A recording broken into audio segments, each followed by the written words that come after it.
Hello, my name is Ralf Friedrichs. I'm an addiction recovery coach and the host of the Take Your Life Back Today show. As an addiction recovery coach, I want to share something with you, and let me be crystal clear to leave an everlasting impact upon you. Just imagine being buried alive. You're in a coffin, but you know you're not dead. You don't know how to get out of that coffin, so you try to lift the lid, but the enormous weight of the dirt on the lid prevents you from doing that. You just think you're going to die. But then you say to yourself, maybe, just maybe, I can bang on the lid and the dirt upon the lid might start moving around and someone might notice, and that way maybe, just maybe, I can possibly get somebody to start digging their way down to me. This is what it's like to find yourself at the lowest point of addiction. You know you need help, you know you can't do it on your own, but you don't know how to get help. In reality, there are probably people standing nearby. You just think you're going to die. People usually don't think about death when they're habitually abusing drugs and alcohol. In order to feed an addiction, you have to be great at repressing the fear of death. I often ask you, my audience, did it ever cross your mind that maybe, just maybe, you might overdose and take something that God had given you, life, away from you? With this, let me leave one last thought. Don't be the person in the coffin that didn't reach out for help. Instead, be the person that reaches out for help today by calling me at 844-405-HELP. That's 844-405-HELP. And let me help you take your life back before your life is gone. I just want to move towards the light so we have enough life. Folks, Larry Geist from the Geist Academy at 516-458-2741. Larry Geist and I always tell people like you, it doesn't matter where you came from. It doesn't matter what you've been through. What matters most is that you're here asking for help. Please give them a call at 516-458-2741, or you can Google them at www.odysseyconsultant.org. Larry Geist from the Geist Academy. He will help you from your depression to your recovery. Let me try to, it's awfully dark, I noticed, so I'm trying to do this kind of like, hopefully that's a little better. He will also help you from your low self-esteem to higher self-esteem. Larry Geist from the Geist Academy at 516-458-2741. Larry Geist from the Geist Academy. If you have any questions and you can't get a hold of him, please call me at 844-405-HELP, and I promise you I will help you take your life back. Homelessness and substance abuse, folks. Link between homelessness and substance abuse is today's topic. Homelessness is often associated with substance abuse. While it is true that many within this group to have drug and alcohol problems, it would be wrong to claim that the two are always linked, because they're not always linked. Most addicts don't become homeless, and most homeless people aren't addicts. Many Western countries have stood the rise in the numbers of homeless recently, and this can't simply be attributed to substance abuse anymore. Homelessness occurs when many different reasons happen to many different people. It is a complex problem that does not appear to have any easy solution to it, folks. Some individuals may later turn to addiction, as some other ones might eventually keep away from it. Folks, here is the definition of homelessness.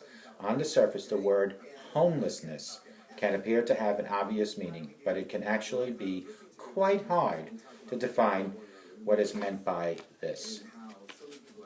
Let's go to page 2. Now this information was taken directly from a area in New York on a website for homelessness. This is because the word home is quite vague. Some people stay in cardboard and tent cities, which they might classify as their home. Others will go from shelter to shelter where they'll be able to find temporary accommodations. If the term is only used to refer to people living through and on rough streets, homelessness is classified as being totally homeless without shelter.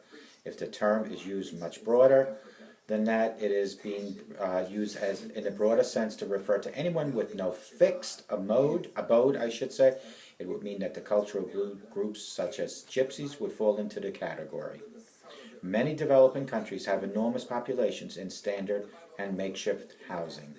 In the United States, the federal definition of homelessness refers to people who include the following: anyone who doesn't have a regular or fixed nighttime residence that is adequate for their needs, those individuals who live temporarily in an institution, a shelter. This includes welfare hotels or anywhere that has not been created as a place for humans to sleep. Homelessness statistics, folks. Homelessness statistics are a cause for much debate. This is because there are methodological and financial constraints when it comes to collecting such data. The focus tends to be on those who stay in shelters or attend soup kitchens. This means that many individuals will never be counted in the numbers. There's also a problem that for people who are temporarily without a home, such as individuals who are likely to be missed in this data. Of course, the definition used to classifying people as homeless will often also have significant impact on these statistics. It is estimated there are 3.5 million people in the U.S. who would fall under the category of being homeless. This works out at about 1% of the population, which includes 1.5 million children. They are to believe to be 100 million people around the world without a home, so 3.5% of these individuals live in the U.S. It is also believed that recent problems with the economy may increase the number of homelessness by as much as 1.5 million people. What causes homelessness? Alcohol and drug abuse does lead to homelessness, I might add, but substance abuse is just one of many different factors, including the following: poverty, divorce or relationship breakups, mental illness, no local affordable housing, escaping abusive home, those individuals who previously had housing in the army or in an institution, failure to receive child support, a personal, let me just move back here, a personal tragedy or post-traumatic stress disorder, natural disaster victims, unemployment, inability to get social assistance, a wage that is way too low to pay for housing, poor physical health, those individuals who have been socially excluded, physical disabilities, family breakdowns, lack of affordable health care, debt problems. Those are all reasons to cause homelessness. What are the dangers of homelessness? Homeless people tend to be most vulnerable members of society. Some of the biggest dangers that they face include the following. Thank you. Health problems within the group tend to be ignored. This means that they can have different medical or mental health conditions which go untreated. The homeless are far more likely to become a victim of crime.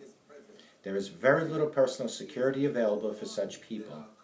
Such people are more at risk of developing nutritional deficiency that can lead to health problems.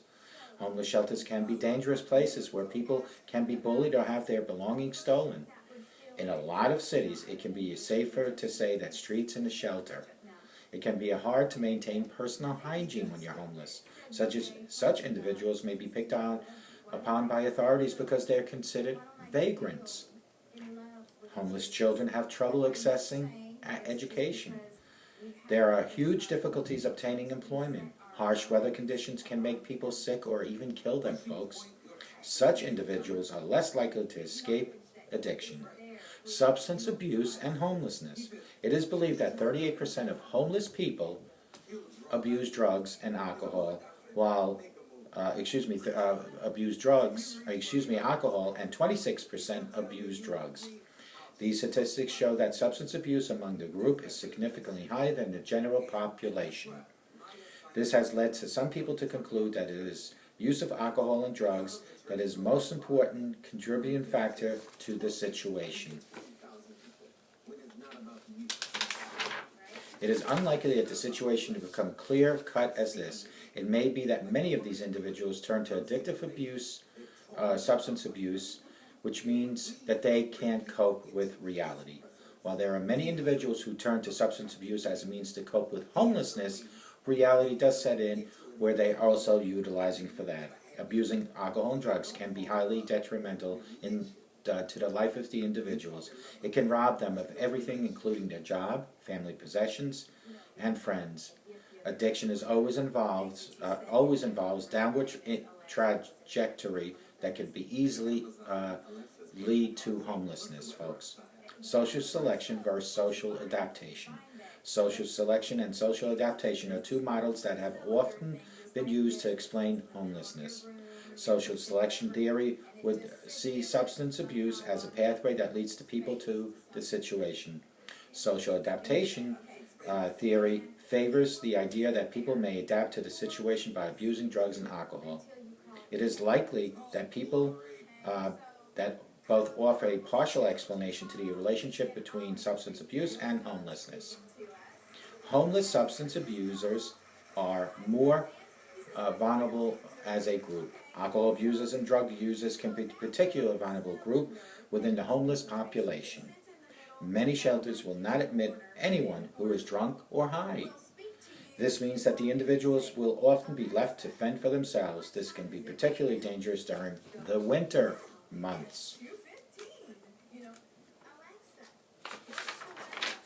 Such individuals will often find it more difficult to make use of any available help that is provided by community or social services. In recent years, there has been an increase of numbers of wet shelters where individuals can go even if they have been drinking. Homelessness is a complex problem, my friend. The fact that there can be so many contributing factors that lead to homelessness, which means to be a complex problem and hard to fix. A common problem is that people fail to consider the views of homeless themselves, but instead try to remedy the situation without such consultations. This often leads to responses that don't prove effective or only offer a temporary solution. In order to help people escape their current plight, it is important to investigate what drove them towards homelessness in the first place. If these causes are not addressed, and it can mean that the individual will never be able to temporarily solve their housing issues without the proper help. Folks, this is what homelessness is all about. Let me go to the first page. Mind you, I want to explain why the quality of my video is as dark as it is. This is another day in the state of Alaska. I did a videotape yesterday about the state of Alaska. As you can see, I have a light in the background. I'm here in Bethel, Alaska. Lights in this hotel room, which I must say is a pleasure and a privilege to even have a hotel room, is not very feasible. But it's the message that I am expressing to you, more important than the visual of you seeing me. I assume by me looking into the camera you can see me very well. Not clear. Homeless and substance abuse. The link between homelessness and substance abuse is often associated with substance abuse. While it is true that within the group do have drug and alcohol problems, there are so many different reasons why homelessness happens in the first place. And I just wanted to go through that list real quick one more time with you so you see what causes homelessness. Poverty, divorce or relationship breakup, mental illness, no local affordable housing, rent arrears, escaping an abusive home, those individuals who were previously housing in the Army or other institutions, failure to receive child support, natural disaster victims, unemployment, released inmates, domestic violence victims, poor physical health, those individuals who have been socially excluded, physical disabilities, family breakups, lack of affordable health care, and debt problems. If you are watching me and you find yourself every once in a while to be homeless, please go to your local Yellow Pages and go look up your local social service department and ask them for help. Help is out there. As I said in the beginning of my video here, that if you don't go to people and talk to them, whether it's about your alcohol and drug addiction, whether it's about your depression, whether it's about your low self-esteem, and even if it's about homelessness, you need to reach out, and you need to reach out before it's too late, folks. I hope this was a very informative segment. I hope to God you all have a great day, but I hope and I pray that you all have a sober rest of your life, and you have a shelter for the rest of your life, and may God bless you.